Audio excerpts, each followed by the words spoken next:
ایک ہی عطا کیا مگر ایسا کیا جو تمام نبیوں سے افضل و اعلیٰ ہے، اس لیے ادھر قطار لگا دی، ادھر قطار نہیں، ایک ہی عطا کیا، ایک ہی عطا کیا مگر ایسا عطا کیا کہ بقول امام احمد رضا کہ سارے اونچوں سے اونچا سمجھیے جسے، سارے اونچوں سے اونچا سمجھیے جسے، ہے ان اونچوں سے اونچا ہمارا نبی، سارے اچھوں سے اچھا سمجھیے جسے، ہے ان اچھوں سے اچھا، سب سے اعلیٰ وہ اولا، سب سے بالا وہ والا ہمارا نبی صلی اللہ علیہ وسلم۔ بہرحال حضرت ابراہیم علیہ السلام نے دعا مانگی، حضرت اسماعیل نے آمین کہا۔ اب حضرت اسماعیل کی اولاد بڑھنے لگی، بڑھتے بڑھتے بڑھتے حضرت اسماعیل علیہ السلام کا وصال ہو گیا، حضرت ہاجرہ کا وصال ہو گیا، یہ نسلیں آگے بڑھیں۔ اب ادھر حضرت اسماعیل کی اولاد ہے، قبیلے بنی جرہم وہاں آباد تھا پہلے سے، وہ آپ کا سسرال بھی تھا، بعد میں آپ کی رشتہ داریاں، آپ کی اولاد سے بھی رشتہ داریاں کچھ ہوئی، وہاں کی بیٹیاں آئیں۔ اس کے بعد معاملہ یہ ہوا کہ قبیلے بنو جرہم میں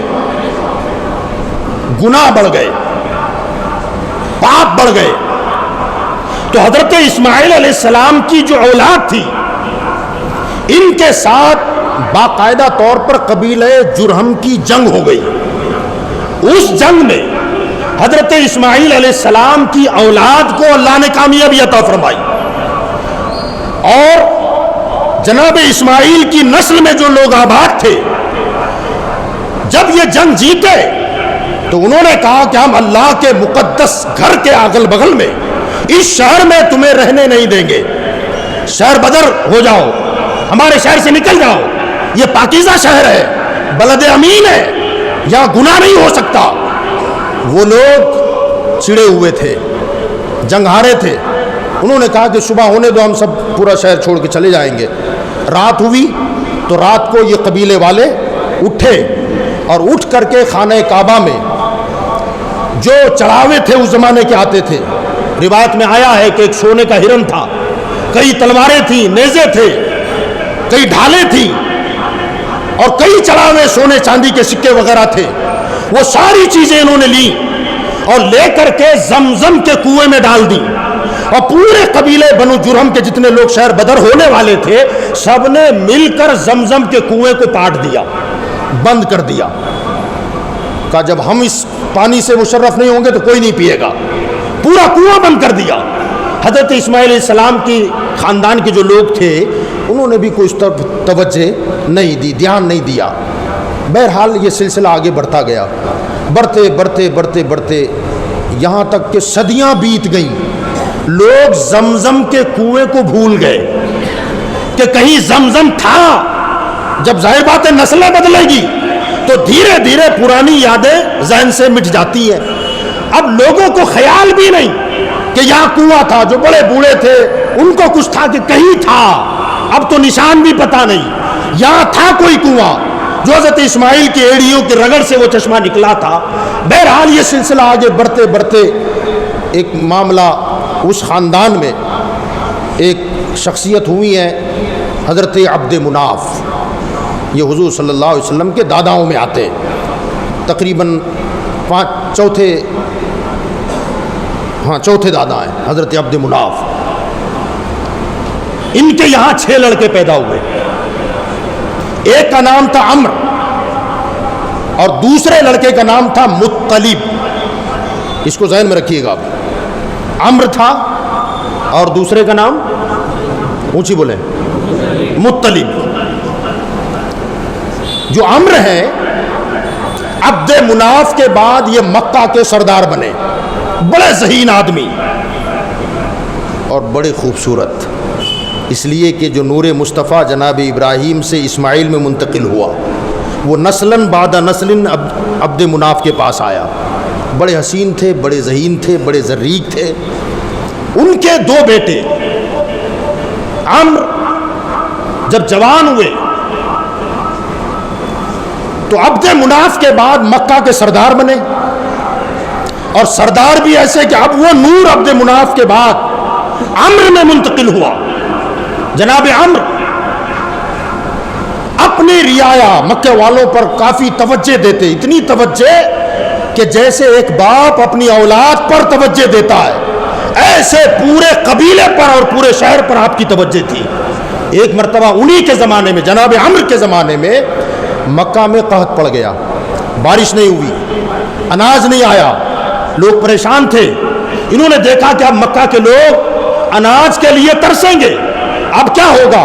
ان کا خاندانی پیشہ تجارت تھا، یہ ملک شام کے لیے تجارت کرنے گئے، اور ملک شام میں جو کاروبار کرتے تھے وہ جب بیچنے لگے، فروخت کرنے لگے، تو اس مال کے بدلے میں پیسہ نہیں لیتے تھے، اشرفی درہم دینار نہیں لیتے، لوگوں سے کہتے تھے یہ سامان آپ کو لینا ہے، پسند آ گیا ہے، اس کے بدلے میں اتنی روٹیاں دے دو، 5 روٹی دے دو، 10 روٹی دے دو، 1 روٹی دو، 2 روٹی دو۔ سامان بیچتے گئے اور روٹیاں جمع کرتے گئے، روٹیوں کا انبار لگ گیا، سامان بک گیا، اور وہ ساری روٹیاں اپنے اونٹوں پر لاد کر مکہ لے کے آئے۔ اور مکہ لانے کے بعد لوگوں پر جو فاقوں کی نوبت آ گئی، آپ روزانہ اونٹ ذبح کرتے، اور وہ جو روٹیاں ملک شام سے لائے تھے کہتے کہ ترکاری بناؤ اور روٹیوں کے ٹکڑے کر کر کے ان دیگوں میں ڈالو۔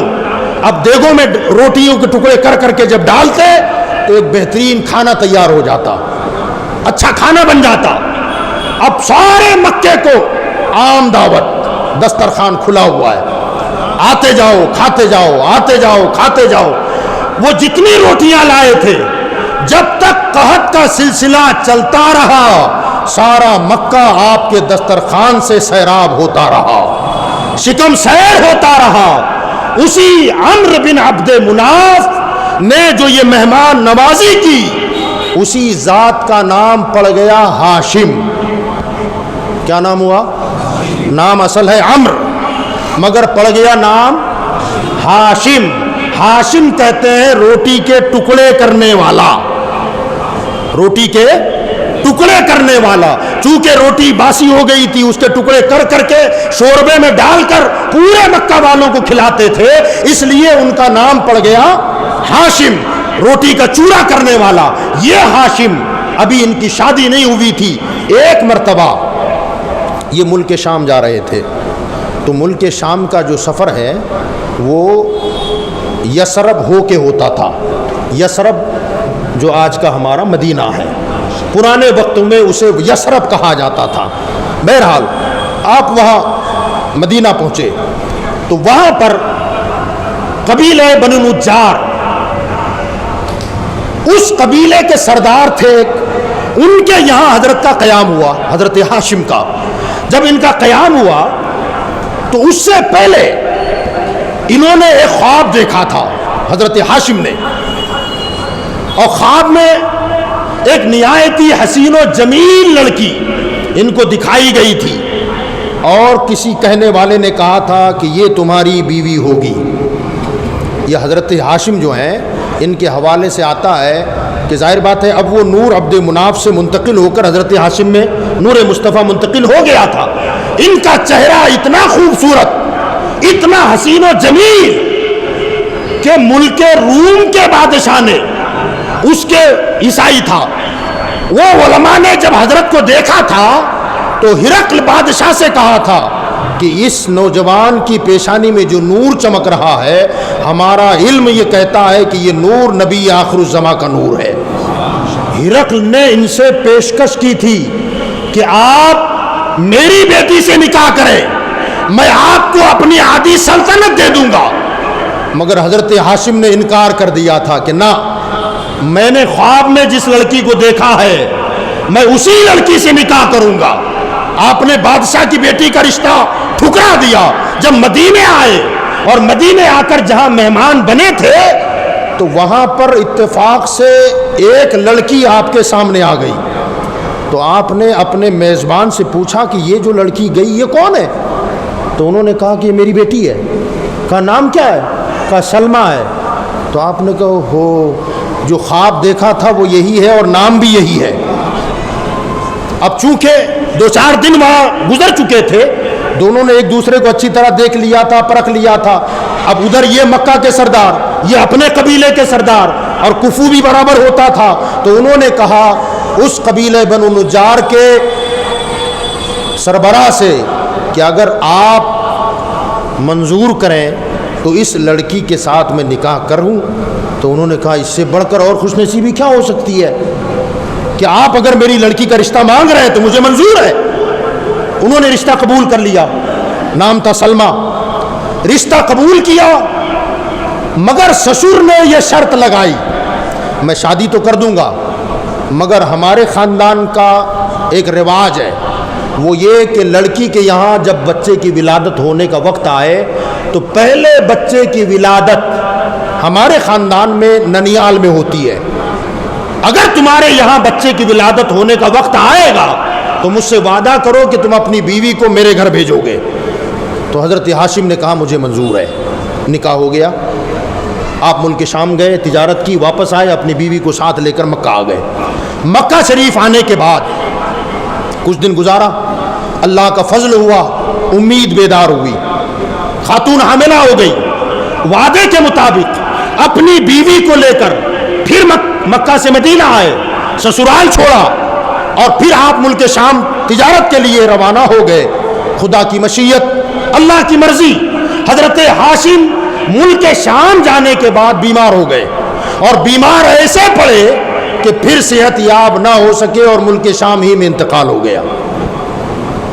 اب ان کا انتقال ہوا, ادھر پتہ چلا کہ بچے کی ولادت سے پہلے بچہ یتیم ہو گیا. بہرحال ننیال اچھا خاصا تھا, بیٹی کو وہیں رکھ لیا, بچے کی ولادت ہو گئی. وہ بچہ جب پیدا ہوا حضرت ہاشم کا تو پیدائشی طور پر اس بچے کے سر میں کچھ سفید بال تھے, کچھ سفید بال.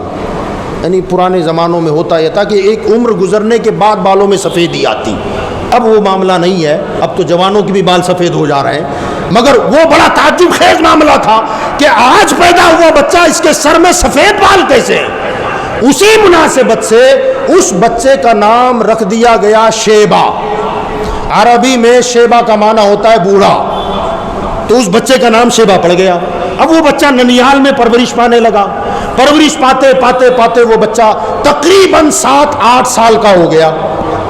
اب ادھر میں نے بتایا تھا عبد مناف کے 6 بیٹے تھے, 6 میں ایک کا نام کیا تھا, پوچھیں یاد رکھا کریں, بولے دوسرے کا مطلب. اب یہ ہمارا گفتگو کا مرکز ہوگا. مطلب. مکہ سے ایک آدمی مدینہ آیا کسی کام سے. جب آیا تو وہ قبیلے بنو نجار جہاں رہتے تھے اس محلے سے گزرا تو اس نے دیکھا ایک بڑے میدان میں بچے تیر اندازی کر رہے ہیں, چھوٹے چھوٹے بچے, اور تیر اندازی کر رہے ہیں کہ بھئی صحیح نشان پر اپنا تیر لگایا جائے. کئی بچے آئے, اب بہت سارے بڑے لوگ بھی وہاں یہ منظر دیکھ رہے تھے. یہ مکہ سے آنے والا بھی وہاں رک گیا, یہ دیکھنے لگا بچے تیر اندازی کر رہے ہیں, نشانے پر لگا رہے ہیں, مگر کسی کا ادھر تیر جاتا, کسی کا ادھر چلا جاتا, کسی کا ادھر چلا جاتا. اتنے میں ایک 7-8 سال کا بچہ اتنا خوبصورت, وہ مکی بندے کا کہنا ہے کہ میں نے زندگی میں اتنا حسین بچہ نہیں دیکھا, اتنا خوبصورت. وہ آیا, آ کر کے اس نے اپنی کمان پہ تیر چڑھایا اور چڑھا کر کے جب نشانہ تاکا تو برابر جہاں نشان تھا وہیں لگا دیا, اور جب لگایا تو اپنی کمان کو لہراتے ہوئے بڑے فخریہ انداز میں کہتا ہے انا ابن سید البطھا, انا ابن ہاشم. تو اس نے کہا سید البطھا, بطھا تو مکہ کی وادی کو کہتے ہیں. یہ کہہ رہا ہے کہ میں وادی بطھا کے سردار کا بیٹا ہوں, میں ہاشم کا بیٹا ہوں, مکہ کے سردار کا بیٹا ہوں. تو یہ بندہ چونک گیا, اس کے قریب آیا بچے کے, کہا بیٹا کیا نام ہے؟ کہا میرا نام شیبہ ہے. کہا وادی بطھا کے سردار کے بیٹے ہو؟ کہاں. کہا نام کیا تمہارے ابا کا؟ کہا ہاشم. کہا تم ہاشم کے بیٹے ہو؟ تو کہا ہاں میں ہاشم کا بیٹا ہوں. بس وہ بات اس کے دل میں گھر کر گئی کہ یہ بچہ یتیم ہے اور ننیال میں ہے. واپس گئے مکہ. جانے کے بعد جناب مطلب ان کو بلایا اور بلا کر کے کہا یار تمہارا اتنا عالی شان خاندان قبیلہ قریش, تمہارے بھائی کا بیٹا یتیمی کی زندگی وہاں گزار رہا ہے, کیا یہ بہتر نہیں ہے کہ اپنے بھتیجے کو وہاں سے یہاں لاؤ اور اپنے ماحول کے مطابق اس کی تربیت کرو، تعلیم کا انتظام کرو، اور جب بچہ بڑا ہو جائے تو اس کے باپ کی جو وراثت ہے اسے دے دی جائے؟ اور چونکہ اس کا جو باپ ہے وہ مکہ کا سردار تھا، تو انہوں نے کہا یار اس بچے کو لے آؤ۔ جناب مطلب اس کی بات پر آمادہ ہوئے اور مدینہ گئے۔ مدینہ جا کر اپنی بھابھی سے اور بچے کے نانا سے کہا کہ میں اپنی بھابھی اور اپنے بھتیجے کو لے کے واپس جانا چاہتا ہوں۔ تو آپ حضرت ہاشم کی بیوی نے کہا کہ نہ میں تو اب نہیں آؤں گی اور مجھے اب دوسرا نکاح بھی نہیں کرنا ہے، اور وہاں میں آ کے کروں گی کیا، میں اپنے باپ کے ساتھ خوش ہوں۔ بہرحال بچے کے مستقبل کی خاطر میں اپنے بیٹے کو تمہارے ساتھ جانے کی اجازت دیتی ہوں، آپ اسے لے جائیں۔ اس بچے کو جناب مطلب لے کر مکہ آئے۔ مکہ جب پہنچے تو دوپہر کا وقت تھا، اور مکہ کے معمول کے مطابق دوپہر کے وقت میں لوگ ٹولیاں بنا بنا کر، گروپ بنا بنا کر حرم میں بیٹھتے تھے، اور اس زمانے کا دستور بھی تھا، آج بھی ہے، کہ جب بھی باہر سے آدمی آئے تو گھر جانے سے پہلے وہ کعبے کا طواف کرتا اور پھر گھر جاتا تھا۔ یہ سیدھے حرم میں آئے تو یہ بچہ اونٹ پر بیٹھا ہوا تھا، جو ٹولیاں بنا بنا کے لوگ بیٹھے تھے وہ دوڑ پڑے اور آ کر کہنے لگے مطلب اتنا خوبصورت بچہ کہاں سے لایا، کس کا ہے، کہاں ملا؟ اب چونکہ وہ دور غلامی کا تھا تو جناب مطلب نے یہ کہا کہ یہ میرا غلام ہے، یہ میرا، عربی زبان میں غلام کو عبد بھی کہتے ہیں۔ کیا کہتے ہیں؟ عبد بھی کہتے ہیں۔ یہاں بھی عقیدے کی بات ہے، عربی زبان میں غلام کو عبد بھی کہتے ہیں۔ تو انہوں نے کہا یہ میرا غلام ہے۔ لوگوں نے کہا اتنا خوبصورت کتنے میں خریدا، بہت قیمت دی ہوگی۔ پھر جناب مطلب مسکرائے، فرمایا نہ یار میرا غلام نہیں ہے، یہ میرے بھائی ہاشم کا بیٹا ہے۔ تو وہ شیبہ جو بچہ تھا نا، وہ شیبہ نام بھول گئے لوگ، اب اس بچے کا نام پڑ گیا عبد المطلب۔ سمجھ گئے ہوں گے آپ کہاں پہنچے، کیا نام پڑ گیا؟ عبد المطلب، مطلب کا غلام۔ کیا نام پڑا؟ عبد المطلب، مطلب کا غلام۔ یا عقیدے کی بات یہ کہ بعض لوگ عبد المصطفیٰ نام رکھنے کو شرک سمجھتے ہیں، عبد المصطفیٰ نام کو شرک سمجھتے ہیں، عبد النبی کو شرک سمجھتے ہیں، تو عبد المطلب پر کیا فتویٰ لگے گا؟ اگر عبد کا معنی بندہ ہی ہے تو عربی زبان میں غلام کو بھی عبد کہتے ہیں، تو جب عبد المصطفیٰ ہے تو اس کا مطلب مصطفیٰ کا بندہ نہیں، مصطفیٰ کا غلام ہے، مصطفیٰ کا غلام ہے۔ آپ اٹھا کے دیکھیں یہ کتابیں بیشتی زیور وغیرہ، عبد النبی جس نے نام رکھا اس نے شرک کیا، عبد النبی جس نے نام رکھا اس نے شرک کیا۔ ارے نادان، عبد النبی کا مطلب نبی کا بندہ اس معنی کر عبادت گزار کے معنی میں نہیں ہے، بلکہ یہاں غلام مصطفیٰ کے معنی میں ہے، یہاں غلام مصطفیٰ کے معنی میں۔ بہرحال اس بچے کا اصلی نام لوگ بھول گئے، شیبہ، اور اس بچے کا نام پڑ گیا، اونچی بولیں، اب سمجھ گئے آپ یہ عبد المطلب کون ہے؟ اونچی بولو۔ ہاں، یہ بچہ بڑا ذہین، بڑا خوبصورت، بڑا حسین، روایتوں میں آیا ہے کہ ان کے جسم سے ہمیشہ کستوری کی خوشبو آتی تھی، کستوری کی مہک آتی تھی۔ یہ بچہ جوان ہوا، جوان ہونے کے بعد انہوں نے نکاح کیا، شادی کی، اللہ نے ایک بیٹا انہیں عطا فرمایا جن کا نام تھا حارث۔ اس بچے کا نام حارث تھا۔ اب جب یہ بیٹا پیدا ہوا، تفصیلات زیادہ ہے، کسی موقع پر انشاءاللہ جہاں سیرت رسول کا درس ہوگا اس میں انشاءاللہ اس کو تفصیل سے ہم عرض کریں گے۔ ایک بیٹا پیدا ہوا حارث، مگر زیادہ عمر نہیں ہوئی تھی ابھی۔ اسی دوران حضرت عبد المطلب حرم کعبہ میں سوئے ہوئے تھے، اچانک خواب دیکھا، کوئی آنے والا خواب میں آیا اور آ کر کہتا ہے یا عبد المطلب احفر طیبہ، اے عبد المطلب طیبہ کو کھودو۔ یہ ابھی پوچھنے والے تھے یہ طیبہ کیا ہے، وہ خواب میں آنے والا غائب ہو گیا, ان کی آنکھ کھل گئی. دوسرے دن پھر سوئے, پھر خواب آیا, یا عبد المطلب اغفر مجنونہ, مجنونہ کو کھودو. یہ بھی پوچھنا چاہتے تھے کہ یہ مجنونہ کیا ہے. آنے والا غائب ہو گیا, آنکھ کھل گئی. کہا یار یہ کیا خواب ہے, کیا معاملہ ہے. تیسرے دن پھر سوئے, خواب میں پھر آنے والا آیا, کہا یا عبد المطلب اغفر زمزم, زمزم کھودو. عبد المطلب نے کہا زمزم کیا ہے؟ تو فرمایا تمہارے عظیم باپ کی وراثت ہے. کہا یہ ہے کہاں, میں اسے کھودوں, یہ ہے کہاں؟ فرمایا کہ یہ گوبر اور خون کے بیچ میں ہے. کہا گوبر اور خون؟ کہا مجھے کیسے پتا چلے گا؟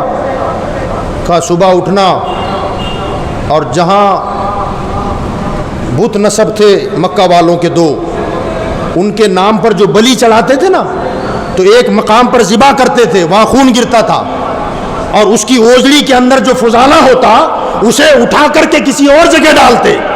وہ دونوں کے بیچ جہاں خون گرتا ہے اور جہاں گوبر کا, اس کے بیچ میں وہ جگہ ہے. تو کہا میں کیسے تلاش کروں؟ کہا صبح اٹھنا, جہاں صبح اٹھ کر کے تم وہاں پہنچنا تو وہاں ایک کوا اپنی چونچ سے ٹھونگے مار رہا ہوگا. سمجھ لینا زمزم کا کنواں تمہارے والد کی وراثت وہی ہے, اسے کھودو اور دنیا والوں کو اس پانی سے سیراب کرو. یہ صبح اٹھے اور وہاں آئے جہاں گوبر ڈالا جاتا تھا, جانور ذبح ہوتے تھے. دیکھا تو ایک کوا وہاں چونچ مار رہا ہے. آپ سمجھ گئے یہی ہے وہ آئے اور آ کر کے انہوں نے کھدائی کا کام شروع کر دیا, تنہا کھود رہے. اب یہ مکہ والے آنے لگے. کہا عبد المطلب کیا کر رہے ہو؟ کہا میں زمزم کا کنواں کھود رہا ہوں. صدیاں گزر گئی نا, یاد ہے نا پیچھے جو بات عرض کی, صدیاں بیت گئیں. کہا زمزم کیا ہے؟ کہا یہ ہمارے جد کریم حضرت اسماعیل علیہ السلام کی ایڑیوں سے نکلا ہوا پانی یہاں ہے, یہی وہ کنواں ہے. میں اسے دوبارہ نکالنا چاہتا ہوں تاکہ دنیا والے اس پانی سے مشرف ہو سکیں. بہرحال لوگ مذاق اڑانے لگے, ٹھٹا کرنے لگے. کہا یہ نئی بات, یہ زمزم کہاں, کنواں کہاں, زندگی میں کبھی سنا نہیں, اور سپنا کی بات کو تم تعبیر میں لانا چاہتے ہو. کہا یہ کیا مذاق ہے. بہرحال اکیلے کھود کا کام کر رہے ہیں, کھدائی کا کام کر رہے ہیں. لوگ آ کر کے تماشا دیکھ رہے ہیں, لوگ تماشا دیکھ رہے ہیں, کھودتے جا رہے ہیں, یہ منظر دیکھ رہے ہیں, ایک دوسرے سے باتیں کر کے ہنس رہے ہیں. پاگل ہو گیا ہے, خواب کی بات پہ عمل کر رہا ہے. خواب تو خواب ہوتا ہے. بہرحال کوئی مدد کے لیے تیار نہیں تھا. بس ایک وہ بچہ تھا, وہ اپنے ننھے ننھے ہاتھوں سے وہ مٹی سرکاتا, باپ کی مدد کرتا. حضرت عبد المطلب نے وہ کنواں کھودتے کھودتے دعا مانگی, مولا میں اکیلا ہوں, کاش کہ تو مجھے 10 بیٹے عطا فرمائے اور 10 میرے سامنے جوان ہو جائے تو میں تجھ سے وعدہ کرتا ہوں ایک بیٹے کو تیرے نام پہ قربان کر دوں گا. یہ دعا انہوں نے اس وقت مانگی, منت مانی اور کام کرتے رہے. جب کھدائی اندر بڑی, روزانہ صبح آپ بھی آتے, تماشائی بھی آتے, گھیر لیتے, ٹھٹا کرتے, مذاق کرتے. مگر کھدائی جیسے جیسے گہری ہوئی اب کچھ کنویں کے آثار نظر آنے لگے. تو لوگوں نے کہا او خواب غلط نہیں, سچا ہے. کہا عبد المطلب ہم بھی ساتھ آتے ہیں, ہم بھی ساتھ آتے ہیں, ہم بھی مدد کریں گے.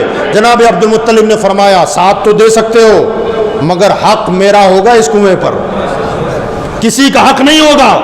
لوگوں نے کہا یہ کیا بات ہوئی, جب ہم بھی تمہاری خاندان سے ہیں, ہم بھی اسماعیل کی اولاد میں سے ہیں, ہمارا بھی حق لگے گا, ہم سپورٹ کرتے ہیں. آپ نے فرمایا سپورٹ کی اجازت ہے, حق جتانے کی اجازت نہیں ہے. اللہ نے مجھ پر کرم کیا ہے, مجھ پر مہربانی کی ہے, لہذا یہ کنواں میرا اور میرے خاندان کا ہوگا. مگر لوگوں نے پھر مدد سے انکار کر دیا. جب ہمارا کوئی حق ہی نہیں ہے تو ہم کیوں مدد کریں. جب اور گہرے ہوئے تو اندر سے سونے کا ہرن نکلا. اب تو جھگڑا ہونا ہی ہے, اب تو لڑائی ہونی ہے, اب تلواریں نکلی, اشرفیاں نکلی, سونا چاندی نکلا. اب تو آستینیں چڑھ گئی کہ ہم بھی اسماعیل کی اولاد ہیں, ہم بھی قبیلہ قریش کے ہیں, اکیلے تمہارا حق کیسا, میرا بھی حق ہے, ہمارا بھی خاندان ہے. اب لڑائی جھگڑا جب آپس میں تلوار بازی ہونے کی نوبت آ گئی, اب اس میں کچھ لوگ عبد المطلب کے ساتھ ہو گئے. اور کچھ لوگ کہنے لگے نہیں ہمارا سب کا حق ہے، اور کچھ لوگ بالکل نیوٹرل ہو گئے. انہوں نے کہا بھئی آپس میں لڑائی جھگڑا نہ کرو. کچھ لوگ جناب عبد المطلب کے ساتھ کہنے لگے کہ ہم تمہارا ساتھ دیں گے، اللہ نے مہربانی کی ہے تم پر. لوگوں نے کہا آپس میں لڑائی جھگڑا نہ کرو. یمن کے علاقے میں ایک بہت ذی علم آدمی رہتا ہے اور منصف مزاج ہے، یہ پورا مقدمہ اس کے سامنے پیش کر دیتے ہیں، وہ جو فیصلہ کرے گا دونوں گروہ کو ماننا پڑے گا. انہوں نے کہا ٹھیک ہے، لڑائی جھگڑے سے بہتر ہے کہ کسی اور کو حکم بنائیں، منصف بنا دیں. اب جناب عبد المطلب کے ساتھ جو لوگ ہو گئے تھے نا سپورٹ میں، وہ بھی اور جو آپ کے مخالف تھے وہ بھی، انہوں نے اپنی سواریاں تیار کی اور یمن کے لیے روانہ ہو گئے.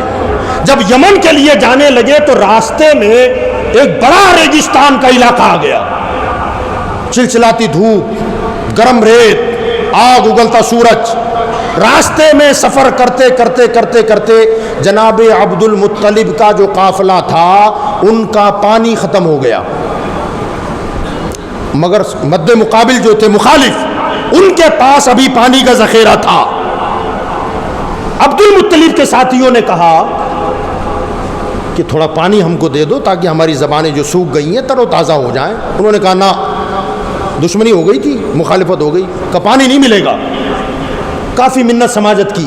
جناب عبد المطلب نے فرمایا گھبراؤ مت، اللہ کار ساز ہے، صبر کرو، سفر جاری رکھو.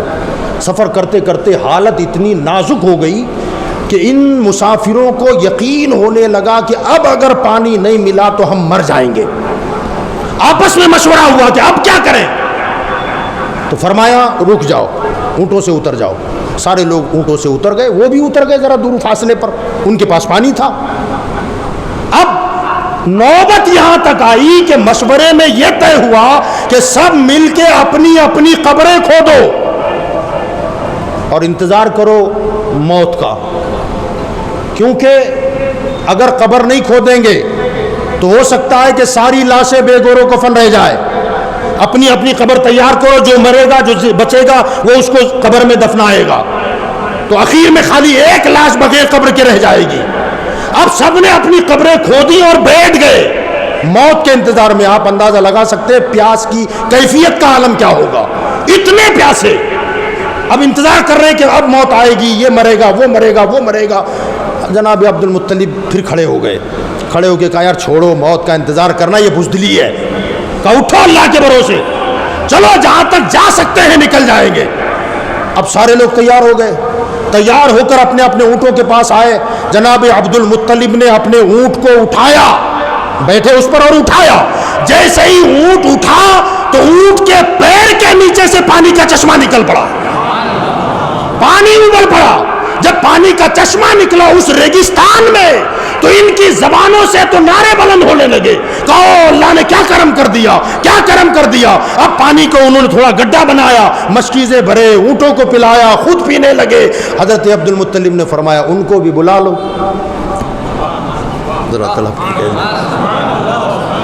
تو لوگ کہنے لگے حضرت چھوڑو، ہم موت کے کنارے پہنچ گئے تھے، پانی کا ایک پیالہ انہوں نے نہیں دیا، اب ہم کیوں دیں. تو جناب عبد المطلب نے فرمایا جو انہوں نے کیا اگر وہی میں بھی کروں تو مجھ میں اور ان میں فرق کیا رہ جائے گا.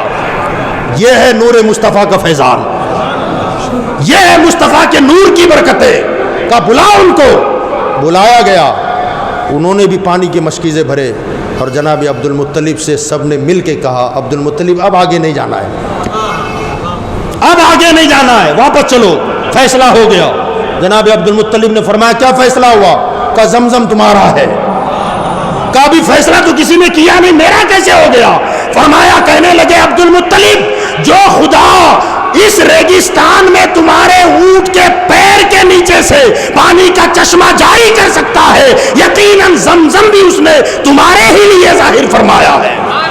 اس لیے زمزم تمہارا ہی حق ہے اور تمہارے خاندان ہی کا حق ہے، لہٰذا زمزم آپ کا ہے. واپس آ گئے، زمزم کی پھر کھدائی ہو گئی اور یہ آپ نے پھر ایک کے بعد دیگر کئی نکاح فرمائے، شادیاں فرمائیں. اللہ تعالیٰ نے ان کی دعا کو قبول فرماتے ہوئے حضرت عبد المطلب کو 10 کے بجائے 12 بیٹے عطا فرمائے، اور 12 بیٹے بھی ایسے کہ جناب عبد المطلب کے نگاہ کے سامنے سب جوان ہوئے، سب کے سب جوان ہوئے۔